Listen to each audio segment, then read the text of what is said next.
I came down the stairs, got the phone just at the last minute. My dad, God rest him, said, have a look outside. When there's a helicopter banging about outside the house. I went to the front door and opened up the door, and the next thing was just red dots all over the chest. So I started to drive away, and this inspector put his hands on the bonnet of the car, and I just took off. Banged it off, Slateford Road, spun into the traffic and took off. He came in and he started punching me out of the blue. Was this for something that had happened? I didn't know what it was. No, it couldn't have been, because I had no idea. It was out of the blue. And he started punching me, as I say, and I grabbed him. And then his hand went down and he got the knife. And as I'm holding him, he stabbed me. It's just above the knee, right into the bone, and then he just ripped it right up. The man himself, James McIntyre, aka Jimmy Two Guns. Welcome to the show. Thank you very much. I'm glad to be here. It's an honour to have you in the studio. It's a pleasure to be here. You're also here with your book, A Crazy Story. But I'm going to really enjoy this one. But before we go right into this amazing story of yours, if you can speak me through the book and where it's available. The book is available on Amazon, Audible, Kindle. I think if you get Audible, you get it free on Kindle. And from bookshops. But the book is a variation of stories of during my time as a lawyer, and it doesn't go in too deep. Hopefully it's quite humorous and entertaining. That's the kind of feedback I've had from it. So I'm very pleased with the way things have gone. It's sold very, very well indeed. It's a great title, Jimmy Two Guns, but we'll go into that, where the name comes from later on in the episode. It's available on Amazon. Where else can you buy it? I think any bookshop, it should be there. Also, as I say, you can get Amazon. It's available on Audible. I'm reading it on Audible, so it's my beautiful tones coming over, and it's on Kindle as well. Well, you're definitely a bit of a character. And as I said, I'm going to enjoy going through this story with you. There's a story in the book that it opens up with, and it's a story of there's helicopters, there's SWAT teams, you've got two guns. Yep. Can you briefly talk us through that, and then we can tap into it more later on in the episode? Yeah, well, the situation was back in 1996, I was arrested by a SWAT team, basically, who came and got me. I had two guns in my possession. Now, the reason why I had them, which I put forward at court, was that I had them to hand in just shortly after police amnesty for firearms, and I was told that, you could hand them in, but excuse me. What happened was I'd been out that day, and when I got the pistols from the client, it was very, very late at night, and as I was walking up the road on the way home, I took one of them out of my pocket and checked it to make sure there wasn't a bullet. It was a semi-automatic Spanish pistol. There were two guns. One was a Derringer, 2-shot, and one was a Spanish semi-automatic, which was adapted to take a silencer, unfortunately. And I was checking it to make sure there was nothing up the spout. And as I did that, there was a young girl who, she'll be older now, so back in 96, she was coming down doing a paper round. Why are you doing a paper round at the age of 16? I don't know. But anyway, she saw me and thought it was a mobile phone I was on, but then she saw it was a gun. And I just said good morning to her and walked up the hill and went back to my girlfriend's house, now my wife, but at the time my girlfriend, and put the guns away, locked them in a drawer in the garage. They were unloaded in a drawer in a garage. Drawer was locked, garage was locked, house was locked. I went to bed. And the next thing, I wake up and there's a helicopter banging about outside the house, buzz, buzz, buzz, buzz. And the phone was ringing. I had been out, as I said, the night before, till about 5 a.m. And my girlfriend wasn't very happy about that. And so she'd got up and taken the kids to school. And so the phone was ringing, I say in the book. And I came down the stairs, got the phone just at the last minute. My dad, God rest him, said, have a look outside. So I looked out through the window, the kitchen, and I just saw lines of police cars, cops hiding behind doors, like that film Heat, cops behind doors pointing guns, and all I heard, he said, you've really done it this time, son. And he hung up on me. So I went to the front door and opened up the door, and the next thing was just red dots all over the chest, you know. And I'll stop you there because we want to continue that story later on. As I said, we'll just talk about it briefly, keep the audience entertained, and I could picture that scene, the red dots. But as I said, we'll talk about that later on. Okay. I'm going to now take you back. I'm not going to take you back right to your early childhood, but to when you started to practice law and became a young lawyer. Well, I started off, I had a lot of hassle when I started off at first, very, very quickly. I'd got into trouble. I've always been in trouble. Since I was a wee boy. I've got a brother who's a retired lawyer, a sister who's a retired doctor, and another sister who still works as a midwife, very senior midwife. They've never had a parking ticket in their life, you know, and we're very close. But I've never been out of trouble. And so I think it's a genetic thing. I don't think it's to do with the way you're brought up, because we're all brought up the same way. But anyway, I was well when I was young, expelled from school, and I had a problem. I got done up in Dundee for smashing up a shop. Some Nazi owned the shop. I got done for smashing that up. So when I was taken in front of the Law Society, it's a long and boring. It's all in the book. But long story short, the Law Society wouldn't let me become a lawyer. So I appealed it to the High Court, and for the first time in history, the Law Society was told that it had acted against my interests, and they had to let me in.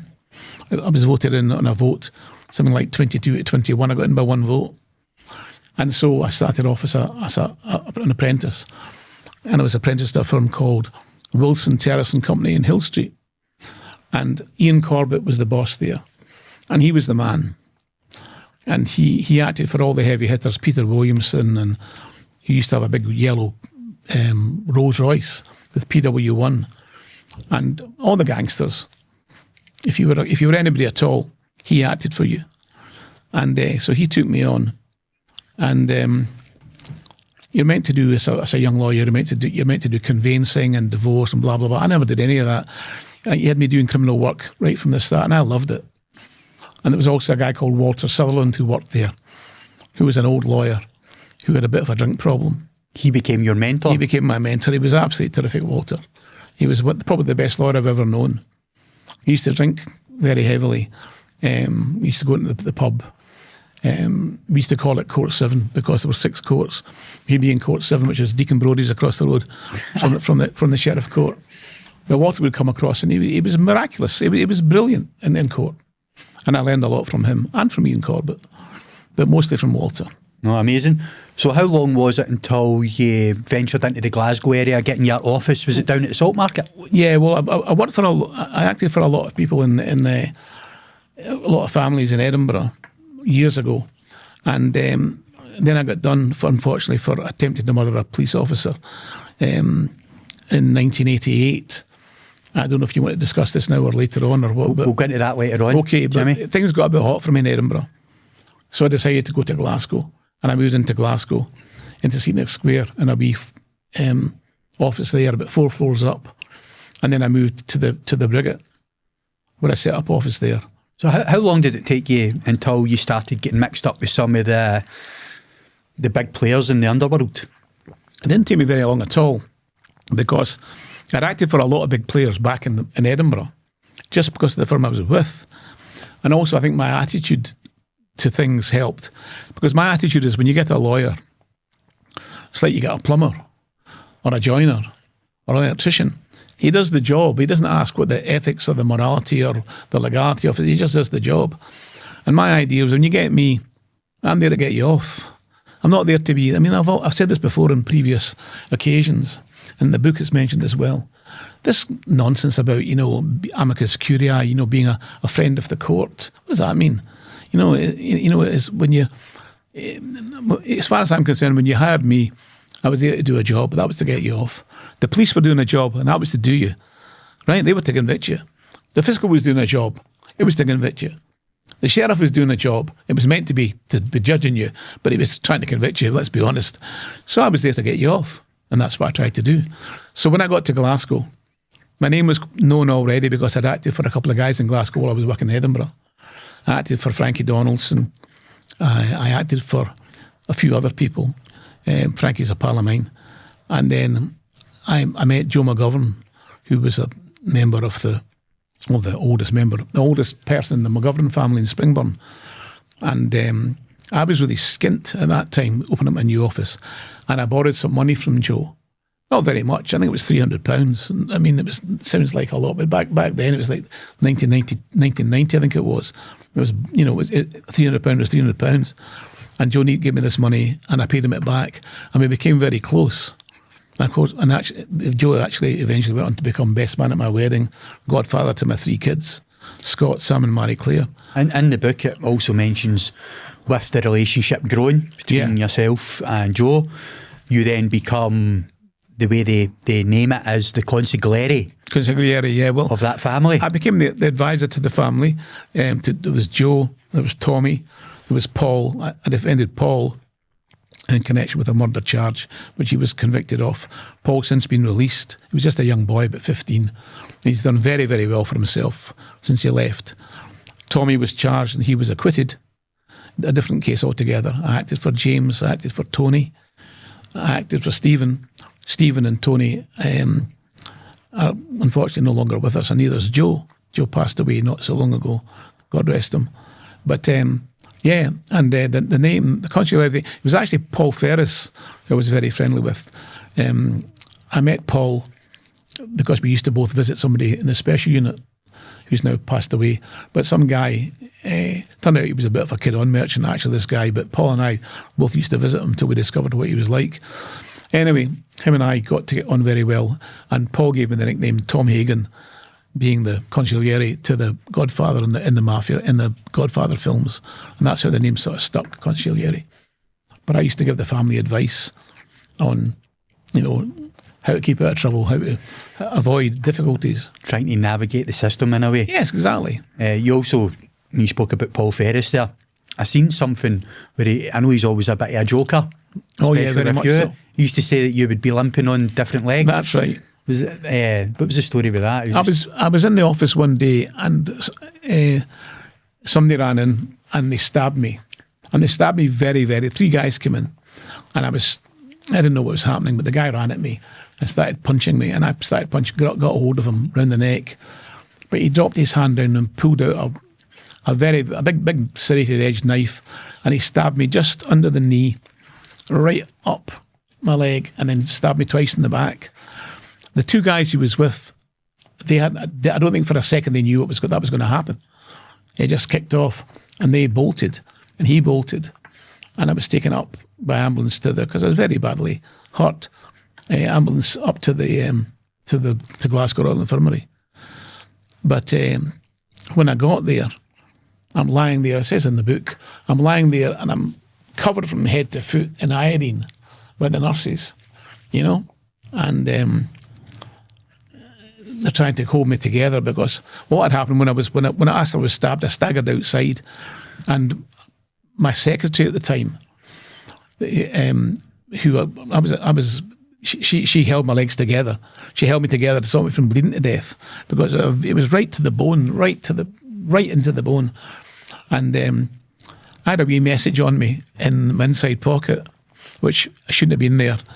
And she saw the plainclothes police coming across the road, so she dipped my pocket and took out what shouldn't have been there. And when the cops came, they said, "What were you taking out of his pocket just now?" And she said, "Just his rosary beads." And she held up my beads, which were in my pocket. But anyway, the point Did is... she get rid of the message? She got rid of the message. So I'm going to ask you about that. It was a metallic object. Because it was quite a bad stabbing. It was a very bad stabbing. We'll get into that later on. As I was saying, so that's where the story came from, you limping on the wrong leg and That's stuff right. like that. That's right. But that's quite funny as well. So moving on in the story, right? Okay. You mentioned earlier that you were involved in a high-speed car chase with the police. Yeah. That would then escalate into you being charged with attempted murder of a detective, having to go to court. Crazy, crazy story. Can you take me back to the start? How Yes, that happened? what happened there was I was acting for a couple of brothers who were really heavy hitters in Edinburgh. I won't mention their names because they're still very good pals of mine. They're about my age now. One's slightly younger, one's a wee bit older. But they ran the show, especially in the south side in Edinburgh. And they were getting done for protection rackets, for taking money out of clubs and pubs. And I discovered that 2 of the girls who were going to be witnesses against them were being, one of the officers who was in the serious crime squad was sleeping with them. He was a good-looking guy. He was an inspector, and he was sleeping with them, obviously to try and coax them to give evidence. So when we went to trial, I put it to him that he'd been sleeping with both the witnesses. And of course, that stunned the court. And when the girls came in to give their evidence, they realised that they were going to be revealed having slept with this cop. And so they suddenly had a complete lack of memory, that they suffered amnesia, and they couldn't identify anybody in the witness box. Sorry, in the dock. There's actually not a dock in Scotland, but what we'd call the dock. They suddenly couldn't identify. And the fiscal made a motion to the sheriff that because of the fact they hadn't identified, that was evidence that the guys were too scared to identify the guys. And the sheriff said to the fiscal, "Well, let's be serious, Mr. Fiscal. You're trying to say because they haven't pointed them out, they're guilty." So they got found not guilty. But the head of that particular inquiry was a detective inspector called McRae, and he'd given evidence in that case. And then 2 weeks later, very short time later, I was going to a flat in Edinburgh to pick up a friend of mine to go to a dinner, the Bar Association dinner, at which I was at the top table because my partner was president at that time. And as I went to pick up my friend, I saw a whole lot of people in the street reading newspapers on this wee one-way street, 5 o'clock at night on a Friday, about 9 people reading newspapers. It was kind of odd. And as I slowed down to park the car, they started running towards me, and I realised it was the mob. It was on top. And I realised that they were after me. And I was worried in case they would plant me with evidence or something like that. So I started to drive away, and this inspector put his hands on the bonnet of the car, as if he could stop it, like Superman, So I started to drive forward very, very slowly, and he made a mad dash for the driver's door, and I just took off. Banged it off Slateford Road, spun into the traffic and took off. And I'm being chased now by, I think, there's Peugeot 205s or 204s. I can never remember what the make of the car. It's a Peugeot, wee Peugeots. There was a red one, a blue one, a green one, a white one. So all different colours. Late 80s. 88. Picturing the scene.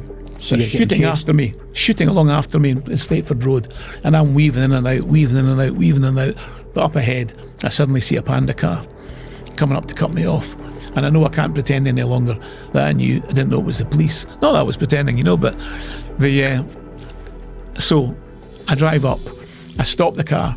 I was driving an Orion Gear 1.8, which is quite a fast car at the time. And, excuse me. So I bumped the car up onto the pavement, no central locking. 2 wheels off, 2 wheels on, right outside the Diggers pub in Slateford Road in Edinburgh. I get out of the car, I slam the door, I lock the door, and I walk to the back of the car, and I wait for the cops to arrive. And they scream up, and one of the cops gets out, and plain clothes, serious crime squad, get out. It was actually the drug squad this time. They jump out, and they say, and one of them shouts, "Cuff that." Well, his actually words were, "Cuff that cunt." I don't like using bad language, but that's what he said. And they threw me over the boot of the car and cuffed me, and took me away. That police officer actually was done later on for mortgage fraud in the High Court, believe it or not. But anyway, so they took me away, and I was locked up, and they searched me, no drugs, searched the car, emptied the petrol tank, no drugs. There never were any drugs. Why I'd taken off was I was scared in case they were going to plant me. But they locked me up in Saughton prison, in the Digger, which is the punishment block, for about 10 days. So I'm lying on my back, stripped to my boxer shorts, just me and the cockroaches, lying on a mattress about as thick as a credit card, and that was it. And they kept me there for 10 days. At one stage, they wanted me to go to the loo because they were making out that I'd swallowed a lot of drugs.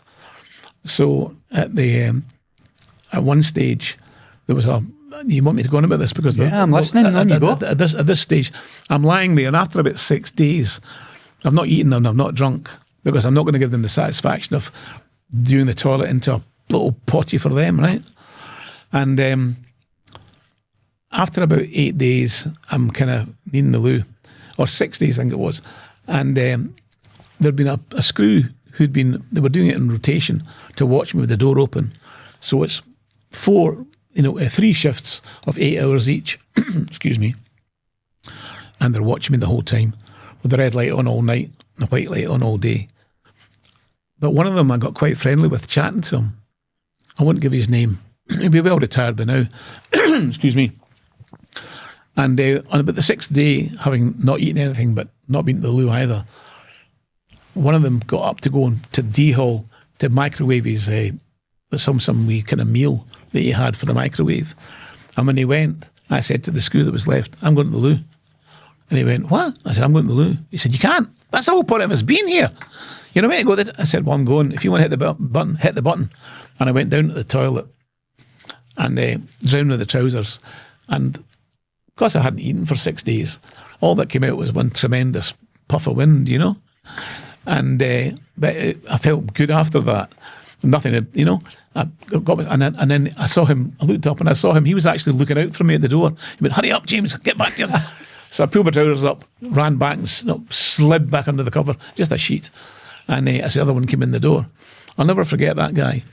I actually sent a crate of champagne up to Stockton Prison for him after that, and a name and a without putting a name to it, just who he was.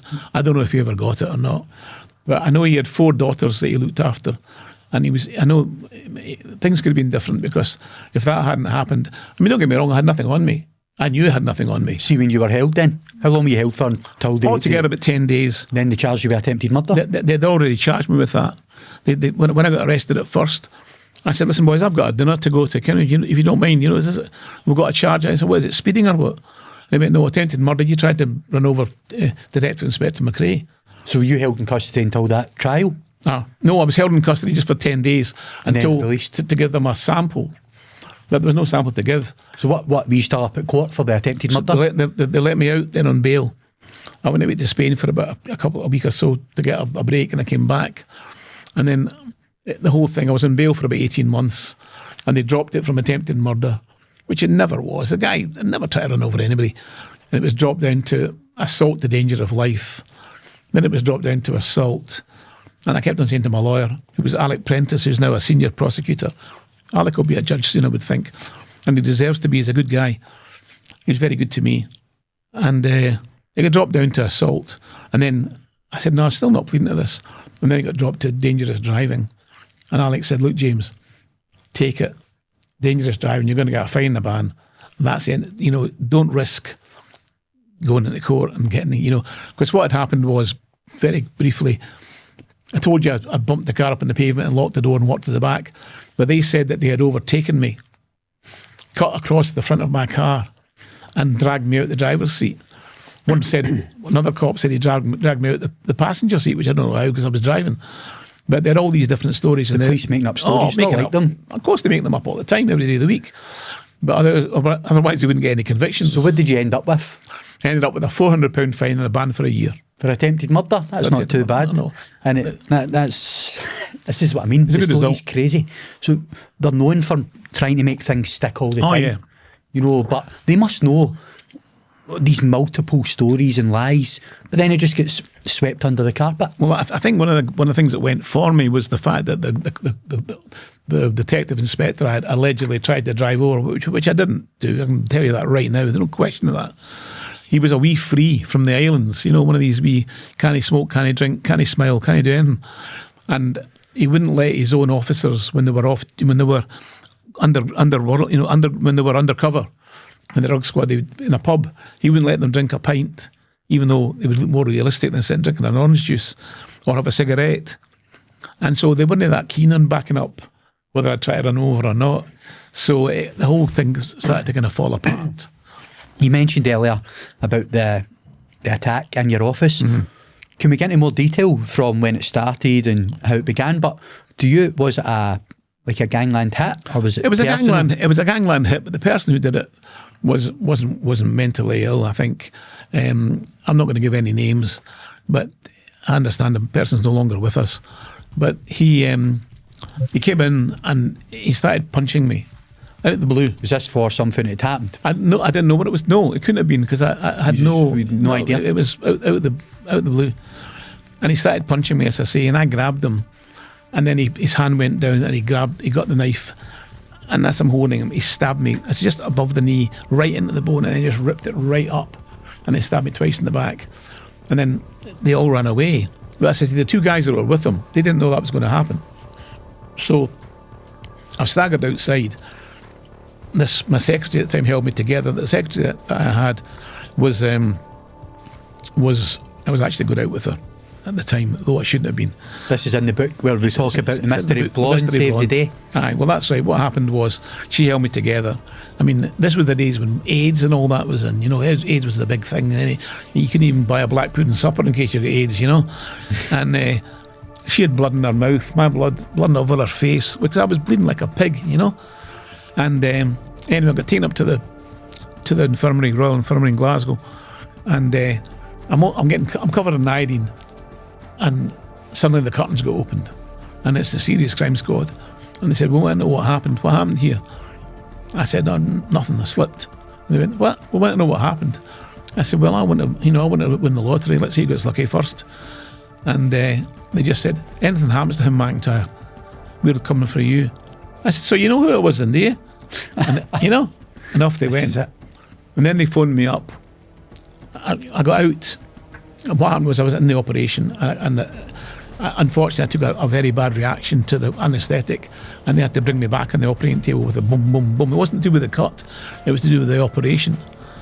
And so I fell asleep with a junior anaesthetic, or the person who does the anaesthetics. I fell asleep with this young guy, and I woke up to find it was a consultant looking after me. And as I'm come to in the unit, in the what is it? What do you call it? In the hospital. Oh no, in the hospital. In the hospital, and I've come awake, and I see the anaesthetist standing beside me. The top man. He's now passed away. God rest him. And he went, "You gave us a very big fright last night, young man. We had to resuscitate you." And the next thing I looked, and I saw my dad was standing next to him. Now, my dad was a doctor. And I saw him, and then all I heard from the other side of the bed was, "Who's the blonde?" I turned round, and it was my mum. She was there. That's what she was interested in. No, how are you? But it was, "Who's the blonde?" She was some girl, my mum. She passed away there not long ago at 98 years old, nearly 99. You told me, incredible woman. Oh, fantastic woman. And did she find out who the blonde was? She found out who the blonde was. Did they go on with each other? Yeah, not at first, but then I later married the blonde and have children with the blonde and grandchildren. And she ended up very, very fond of the blonde. You've got many stories that we can't speak about, but the ones we can, I'm going to enjoy them. So, again, at the start of the book, we spoke about SWAT team in the helicopter, and you had the two guns. Now, can you take me straight into that story in full detail? Well, as I say, the guns were locked up, and they were meant to be. My defence was that they were being handed in after the amnesty. Now, whether that defence was correct or not, I'll not go into. But that was the defence, okay? But what certainly wasn't happening is they weren't being used for any criminal purpose, okay? What type of guns? They were both 2.2 pistols. They weren't 2.2, not slug guns. They were bullet-firing 2.2s.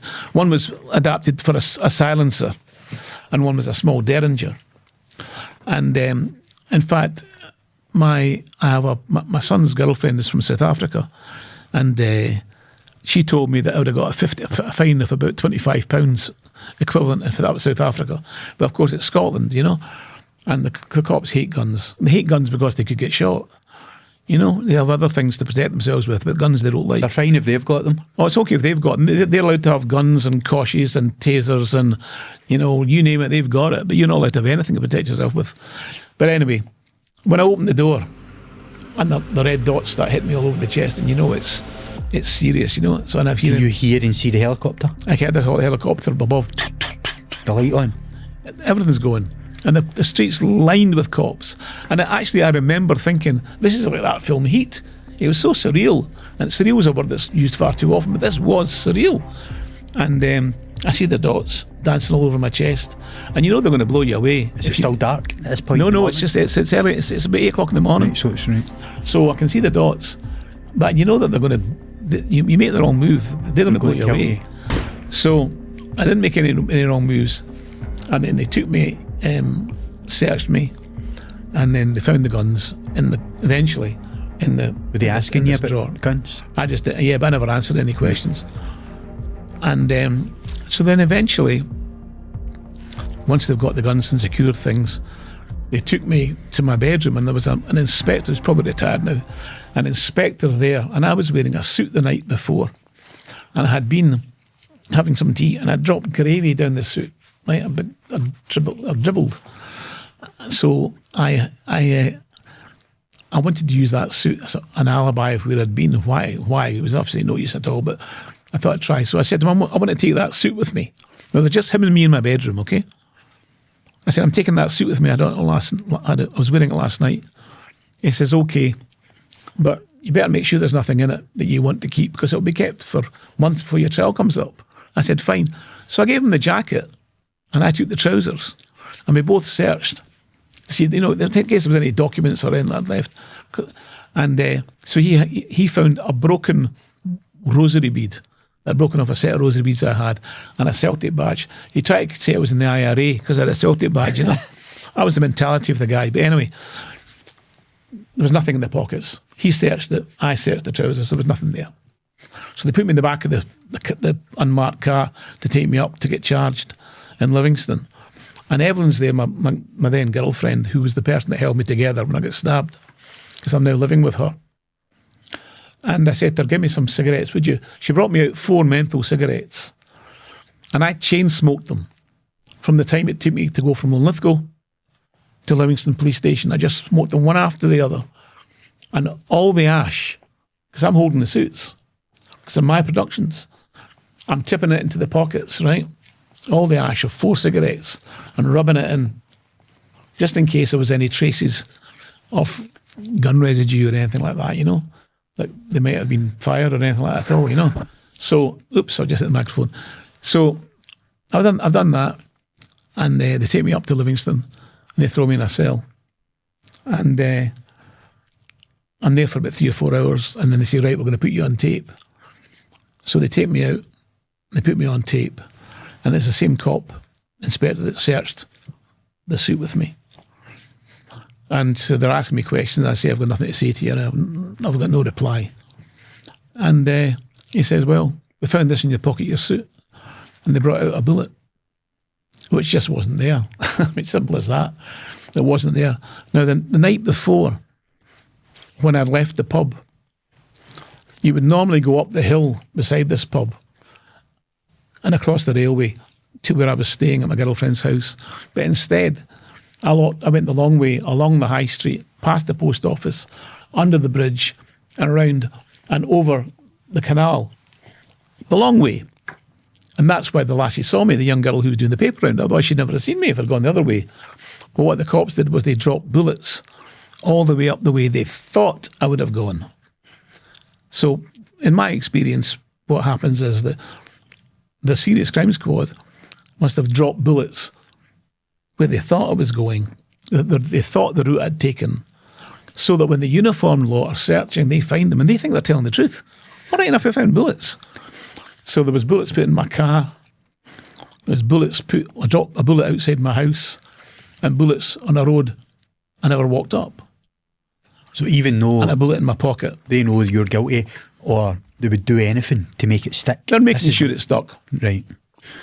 They tried to link me with Paul Ferris because I had a file of Paul's in the car because we were doing a case for Paul at the time. They tried everything they possibly could, and they were unable to.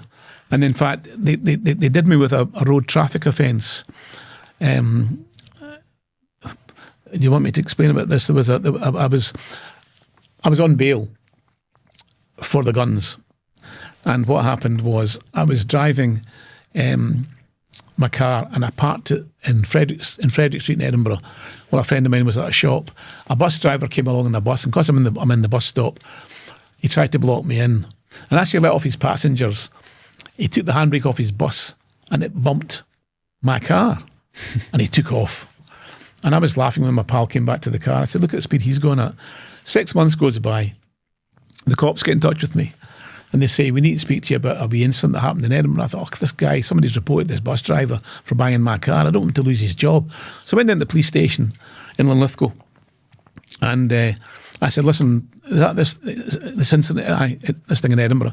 I said, look, it doesn't matter. Whoever reported it, I don't want the guy to lose his job. He's a bus driver. He's got forget it. They went, no. You're getting charged.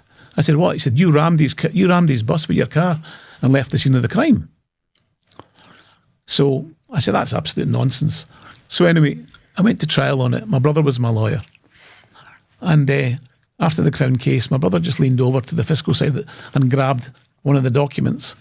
And the document was to show that the car, they said, now I was identified by both the police officers as having the person who owned and drove the car. And the bus driver, a wee fat baldy man, right? Maybe jobby.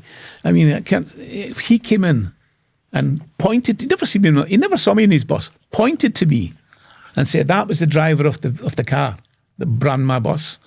As God is my witness, my car never moved. He hit my car. But it turned out they didn't realise that in the meantime, when I was in bail for the guns, I'd sold cars. I had a different car. So the car that they say I was driving, that they gave the registration of, that the bus driver said he saw me driving, I didn't own that car till a year later. So they're both, all three, the cops, and they're all lying. And when that came out, my brother said, look, my lord, my client never drove this car. But what I can do, he said, I can go and fax my office and get the hire purchase papers to show that somebody else owned it in England at the time. And of course, the sheriff was terrified. And he went, well, just adjourn. And the fiscal just said, I'm dropping all the charges. And that was it, not guilty. But it exposes them for picking people up. My brother came across and he said to me, do you want them done with perjury? And I said, Willie, I'm not trying to sound like a hero here, but I said, that's a bit like grassing. I said, they've got a wife and kids and pensions, their punishment's just being themselves. I'll let it go. So there was something else I wanted to ask you before we move on in the story. When you explain about lawyers, judges, PFs, the police, how often would you say justice is served? Because everybody's got a job to do, to convict or, as you say, to get you off with it. Really, but where do you ever get to the truth? I don't think there's, obviously there's such a thing as truth, but justice and legality have got very little to do with each other. I mean, you have sheriffs, I know of sheriffs who've beaten up their wives and never been done for it, In fact, the sheriff who did me for who was the sheriff in one of the road traffic matters I just told you about, he was twice caught beating up two separate wives. And nothing ever happened to him. I've also heard you tell stories about how you'd seen the PF engaging in sexual activities with prostitutes. That's right, correct. These people are committing crimes all the time.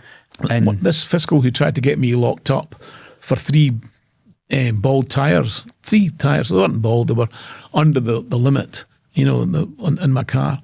He tried to get me remanded in custody for that. It's a non-imprisonable offence.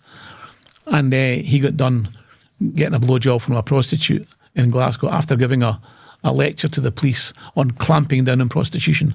And then a few years later, somebody made an anonymous phone call and they raided his house, and in his garden shed they found 20-odd thousand videos and photographs of children of 3 years old and upwards being sexually abused that he was watching. This is what we find. And you know what happened to him?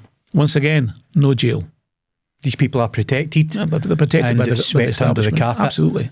But we won't get into that too much right now. No. Take me into the trial then for the guns. You were released on bail. I was released on bail, and then I went up for the trial. And the person who I said gave me the guns, he's now dead, God rest him. He's a very dear friend of mine, Michael. He passed away very recently, and we grew up together. He went in and gave evidence that he'd given me the guns, and but he wasn't believed by the jury. So the judge was extremely biased. Yeah, he just poo-pooed everything that I said, or that was said by the defence. And so the jury came back with a plea, they were given a chance to come back with, because I admitted having them. So I'm guilty, technically. But what happened was I was done with pointing the gun, threatening this witness, or not threatening, but putting her into a state of fear and alarm by having the guns, drunk driving, or they never saw me driving anything, driving with under the influence of drugs, perverting the course of justice, you name it, they charged me with it. This was all to get me to the High Court, okay? Because guns didn't have a mandatory sentence then, as they do now for 5 years. This was all to get me to the High Court. So when the wee lassie, the wee 16-year-old came in who saw me, she said, "Oh, Mr. McIntyre never put me in a state of fear and alarm at all. In fact, he said, 'Good morning, love, how are you?' I said, 'Walk past me.' So they had to drop. On the first day of the trial, they had to drop nearly all the charges. They're only left with me having the guns." So it's like possession of firearms. Exactly. And the jury were asked if they could come back with a guilty, but with sympathy, that I was going to hand them in. Were you or not. expecting a sentence? No, I thought I was going to get away with, Fine or something. and they came back and they said, guilty without any mercy. So the judge gave me 3 years imprisonment. Now, nowadays that's considered light, but there's only been one lawyer ever done with firearms before in recent history, since, apart from, I'm not talking about the 17th century, but in the 20th century. And he was called James Wright from Paisley, and he got done with a sawn-off shotgun and a pistol he'd carried for a year and a half for his own protection. And he got a £300 fine and he was allowed to work again. So they gave me 3 years. See, that day you got sentenced, taken down. Yeah. Where did you go from there? I was in Glasgow High, and that's where I got sentenced, because the judge was in Glasgow that day, so they brought me from Saughton all the way through to Glasgow. Straight back to Edinburgh then? And then I got straight back to Edinburgh. And where did you spend your first year? I was in Saughton.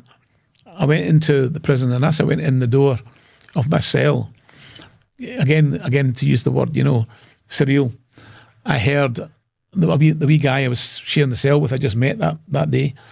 It was playing Lawyer James McIntyre was today convicted at Glasgow High Court and sentenced to 3. It was funny to hear your name getting on the radio. On the radio that very moment you're walking into the cell to start your sentence, It's these things that you don't forget. It's like moments in time. That's right. That always stick in the memory. And I remember the wee guy as well that I was put in with. He was a nice wee guy, Your first year in prison, was it any stories from there? How was it for you? What happened was the first day I was in, the next morning, I got a call, can you, to go down to the agent's visits room. And I thought my brother must have been maybe coming to see me because he's a criminal lawyer.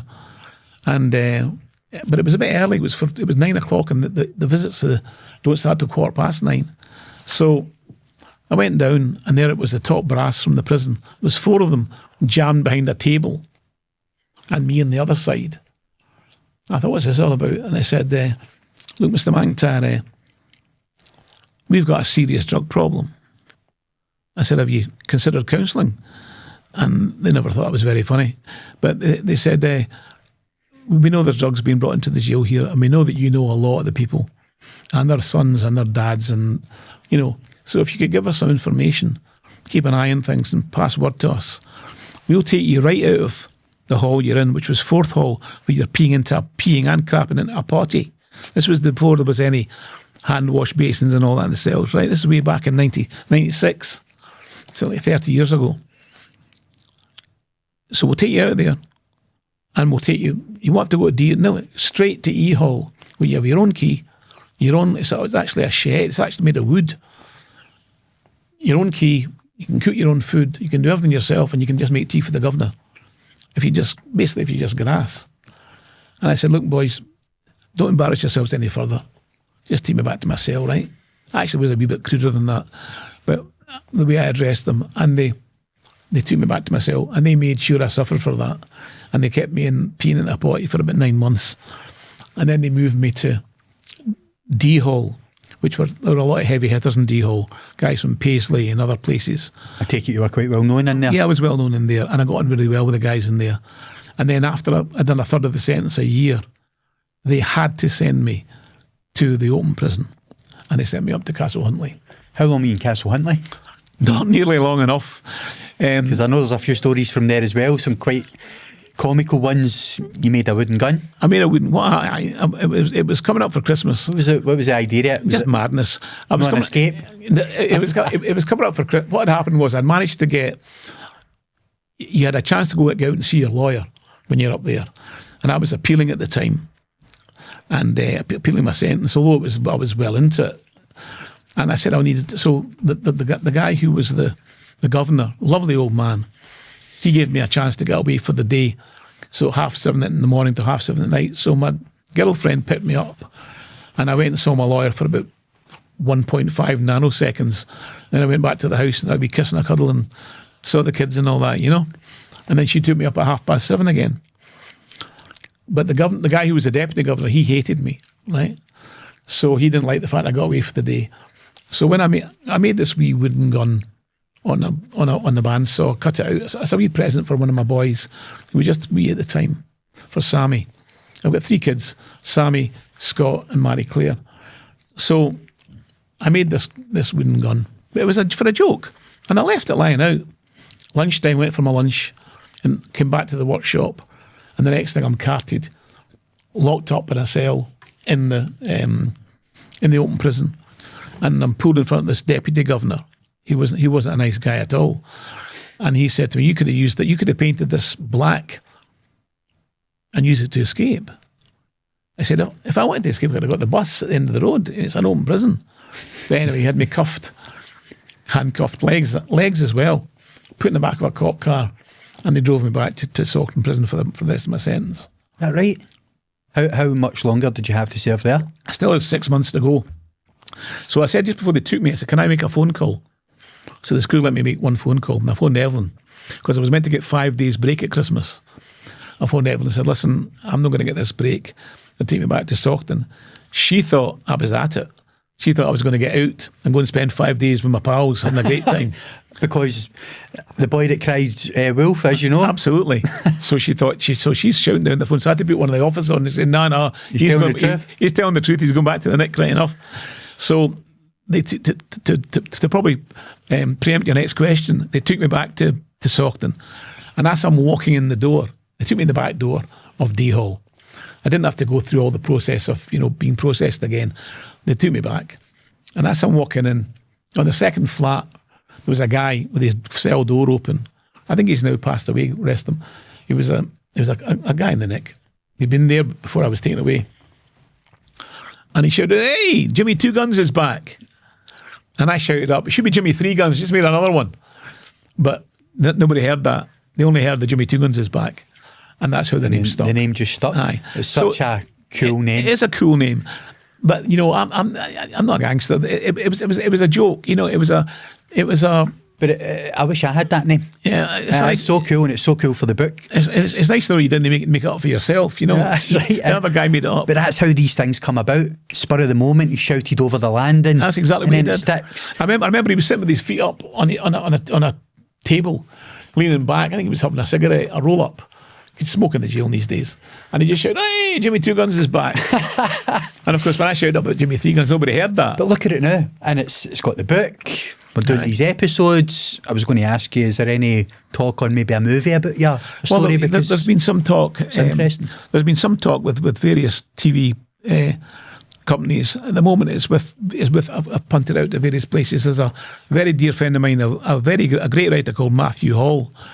He's been helping me work on there's a script for Jimmy Two Guns, and I've spoken to various people about it. So things are in motion. I was going to say, because I think that would be a class film, Jimmy Two Guns. It would be good. I'll tell you why in my view, and obviously I'm biased, but normally you hear about people who they come from a very underprivileged background, and they do the best of themselves, and they've come from a background where they've pulled themselves out of that, whether it's by boxing or whether it's by being a gangster. You'll have people on your show who have come from a background where they had very little chance. I had every opportunity. I had no excuse. I had lovely parents. I'm sure they did too, but don't get me wrong, we weren't rolling in money. My dad, but my brother and my sisters never had a parking. Still to this day, never had a parking ticket. But I that's was the never thing. at a bother. When you are working from the other side of the law and you're witnessing this and you're mingling with these people every day, you would then become that, because you're a bit of a straight goer, still a bit of a jack lad, and then bang, you're mixed up in the rackets. The thing is, you know, you hear a lot of things, people say things like, oh, if only Al Capone had used his abilities, or you know, Lucky Luciano, you know, or, you know, Carlo Gambino, or something like that, one of the mafia boys in La Cosa Nostra in New York. If only they'd put their brains to legitimate business, then they'd have done it. Like who? Like Tony Blair. You know, like these, the biggest crooks who started a war over in, you know, Iraq, invaded it looking for weapons of mass destruction, which everybody knew didn't exist. Hang Saddam Hussein. Start, you know, terrorism throughout the whole world. Islamic, you know, Biggest terrorists of all. And the biggest gangsters there are. You know, and this nonsense that there's a war against drugs. When was the war against drugs? When did that start? It's all propaganda, isn't it, Jimmy? It's all That's the nonsense. thing. It's all But nonsense. we could sit and talk about that, but I'm not really one for talking about politics. No. So we'll move on in the story. I know you were released on the 30th of April. What year was that? 30th of April 1999. And that's also... That is the day that Hitler shot himself in the bunker. He got married to Eva Braun that day. I got married to another blonde, but it wasn't Eva Braun, it was Evelyn. I got married to her. And that was the same day as Hitler blew his brains out. And I was let out on the 30th, and my brother picked me up from the jail. Funnily enough, there was a guy called Eddie who was getting out the same day as me. And as we went into our cells, we knew we were getting out the next day. Eddie says to me, "Here, that'll get you to sleep." And he hands me a plastic bottle full of hooch that he'd made himself, you know, alcohol. He made out of the brown bread for the yeast, and bananas and apples and all crushed in. It takes a few weeks, but it was like killer brew. So I said, "Thanks, Eddie, very much." And our doors were slammed, you know, and I just put it right down the toilet, right? Because I was now in a place where there were toilets, no boys, down the toilet. And what happened was I got up the next morning at 7:30 with Eddie. He slept until 1 o'clock, and they had to carry him out of the prison because he was now no longer a prisoner. He'd done his time. He even got done for kidnapping. And he was too intoxicated. He was too intoxicated, and his poor wife was sitting outside in the car waiting for him. They had to carry him out the neck. But you knew not to drink that. I know not to drink. So I got, in fact, Always planning ahead, Jimmy. there was 3 other guys. One of them was doing a 10-year sentence. Another 2 were doing 3 years. And one of them was a client of mine, the one that was doing the 10 years. And the night before, they invited me down. This is just going to show you what it's like. They invited me down to the cell before I'm getting out. And they had Coke, speed, you name it. Later, I said, "We're going to have a party." I said, "Boys, you know, I can't thank you enough for the respect you're showing me here. But I can't touch that because they might drug test me." They said, "Well, if they drug test you, you just take a plea. You just say you appeal it, and it's 7 days before it comes up, and you're out." I said, "Have you met my wife? You know, my wife to be." I said, "I should take my balls off, you know." No, so I said, so I thanked them very much, and I do thank them because it was a very respectful thing to do. But the next morning I got out. My brother picked me up, and he took me home to my mum's and dad's, and then I went across to Evelyn's, and Joe McGovern then turned up in a big white stretch limo, and he took me away to get married. You were married that day? So I was married that same day, out at 7:30 in the morning. I was married by 10 o'clock in Queensferry. And then after the do, it was a very small do, just my family, my lawyer, and Joe was there. You still married to her today? Yes, I'm still married to her today. I was this afternoon anyway. You better not be late back. She won't believe you. So and then Joe took us in the stretch limo again through here to Glasgow, and it was I think it was actually the Marriott. I can't remember. It was so long ago, but it was a Marriott, one of the big hotels. He'd rented the entire top floor for me and him and Evelyn and a couple of pals, and we had a party for the whole weekend up there.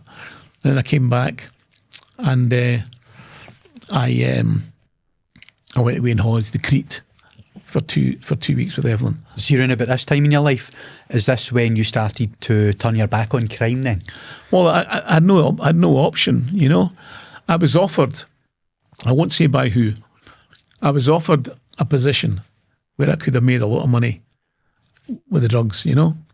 And this is going to sound maybe a bit hypocritical, but I'm a Christian. And people go, what are you talking about? But as far as I'm concerned, I was on the side of the angels. You know, I fought the fight against the other mob, you know, the fit-up squad. And the sheriffs, you know, the sheriffs who smoke hash and snort Charlie, and high court judges who snort Charlie, and, you know, PFs, procurator fiscal. I remember I had a procurator fiscal one time that I knew, who I worked with when she was a defence lawyer. She actually wasn't, she was a civil lawyer. But she had the hash delivered to her office every week. And then she became a fiscal because she was useless at anything else. She became a fiscal. She also asked you on a night out. Is that the same one? Yeah, that's exactly one. She asked me, I had a night out with her eye, which we'll not go into. But she had a client done with some hash, and I phoned her up and I said, listen, he's done a petition for this confidant indictment. I'm going to drop it to somebody who will plead. And she said, I can't possibly do that. This is drugs. I went, what are you talking about? I'll not say her name. I said, what are you talking about? I said, you get it delivered to the office. Well, see, this is the hypocrisy. Same with the law. I knew people in the law society taking drugs. You know, High Court judge, I know personally, snorting cocaine. We can't trust anybody. You can't. And that's why, as I say, people are going to say, oh, you know, people think that, oh, he was a bad boy and then he was kind of redeemed. No, I was always a Christian and I did bad things. Don't get me wrong. I did bad things, right? But the bad things that I consider being bad aren't what they consider being bad. I don't consider I did a lot of illegal things, but I don't consider that to be immoral. You know, nowadays we live in a society which, as far as I'm concerned, is very immoral. There's all sorts of stuff going on. Look at this trans nonsense. I'm not going down that road just now, but there's all sorts of immorality. But it's all legal, just like it was legal to kill the Jews in Germany. That's, you know, I'm interested in the morality of something, not in the legality. I couldn't care less about the legality of something. I'm case about the morality. And what I try to do is live my life according to my morals. And I don't grass. When I get stabbed, I could have grassed. I could have made thousands of criminal injuries if I stuck the guy in. But I was living the life. I'm not going to live the life and then stick the guy in. You know, you're defending people for doing things, but when it happens to me, oh, it happened to me. Ooh. Sorry. Joe Beltrami, who was a big fake as far as I'm concerned, God rest him. Joe Beltrami got punched in the face in the Brigade and stuck the guy into the cops. That was Arthur Thompson's lawyer, right? He stuck the guy into the cops. I get stabbed at the other end of the Brigade, never stuck the guy in. That to me is the difference. Joe Beltrami had a partner called Willie Dunn. He was the real deal. Willie was a great guy. He died of alcoholism, God rest him. But he worked for me for a wee while just before he passed away. He was a lovely guy, Willie. But I hate hypocrites. I hate hypocrisy. So what I was saying was, I was offered, when I got out, by somebody, I'll not mention their name, a chance to make a lot of money without touching this stuff. And I said, how can I go to the altar of God on a Sunday, knowing somebody's lying with a needle up their arm from the Saturday night? It's my gear. So I turned it down politely. And then I was approached by a friend of mine called Murray Hunter, who was at university with, who did law with me. It's in the book. And he asked me if I wanted to write something with him about a drama, which we did. And it was taken by SMG, who made Taggart at the time, Scottish Media Group. And although it was never made, we got paid. We got paid good money. And I went from there to writing I did a Taggart episode, and then River City came up with, River City had just started in the early 2000s, and they were looking for writers.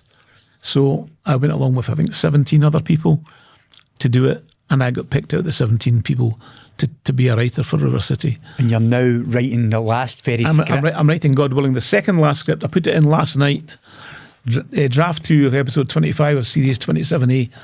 So it's over 2 decades you've been writing for? Oh, absolutely, yeah. That's incredible. And River City have been great. Mark McCarty is the present executive producer. He's a very good friend of mine, a great guy. They're a great team. It's all crime stories you were writing? They got me to do a lot of the Lenny stuff, played by Frank Gallagher, right. You know, because I know that world. Was there any other TV shows that you wrote for? I wrote for New Street Law, which was a film, BBC again in England. I wrote for Taggart. I wrote for EastEnders. And then I'm now more or less concentrating on books. I'm doing my book, Jimmy Two Guns, and I'm hoping to do some books for other people that you know. You're a very good crime writer, Jimmy, and you've got the experience and the knowledge. Well, see, the great thing about writing true crime is it's true. So the story's already there. I don't think I'm very good. My brother William's written about 13 books, which are fiction. He's got a fictional character, Robbie Monroe, who's got a big brother who's a Rangers supporter. He just did that to annoy me, I think, because I'm a Celtic supporter. But Willie's books have been very successful. He's now retired. But they're fiction. And I think he's got a very great creative mind, but I like writing about true crime because it is true. And, I think there's a line by Bob Dylan when he's written in the song Hurricane, when he says, all the criminals in their coats and their ties are free to drink martini and watch the sunrise. But whatever his name was, sits like Buddha in a 10-foot cell, a living man in a living hell. And that's true. The real criminals, the politicians of this world, the big ones, they never smell the inside of a jail, No, they're well protected. You see, if you want to find, I've said this before, if they want to find cocaine, don't kick out some lassie's door in Castlemilk or Easterhouse or Barlarnock. Go to some supermodel's house, kick her door in, you'll find a 5 ounce in her handbag. But they don't want to do that. Go to one of the royals, boot their royal house door in, see what they've got kicking about. But they don't do that. We've got all these people, Sir Mick Jagger, Sir Elton John. It's funny how what nonsense. These ones that are getting knighted, are starting to get exposed. But moving on towards the end of the story, it was a great honour sitting with you, going through some of the stories in your book. You're a massive character, the way you tell the stories, very likeable. That's very kind of you. Call you one of my friends now. I'm sure we'll meet up again. But before we finish up on this episode, if there's another message you could send out to the audience watching, now is the time. I would just say that in life, I've got tattooed on my arm here. I think it's Sam. Which Sam is it now? Let me have a look at my arm. Which one is it? Wrong one. I've got 2 tattoos on my arms. Okay, one is Proverbs 3 verse 5 to 6, and it says, "Trust in the Lord with all thy heart, and lean not unto your own understanding. In all thy ways acknowledge him, and he will direct thy paths." And this one here is Micah 8 and 6, and it says, "What does the Lord require of thee, but to do justly, no legally, to do justly, to love mercy, and to walk humbly with your God." Now, I've made a lot of sins in my lifetime. Absolutely, a lot of sins. But since I'm getting older, I've tried to do that.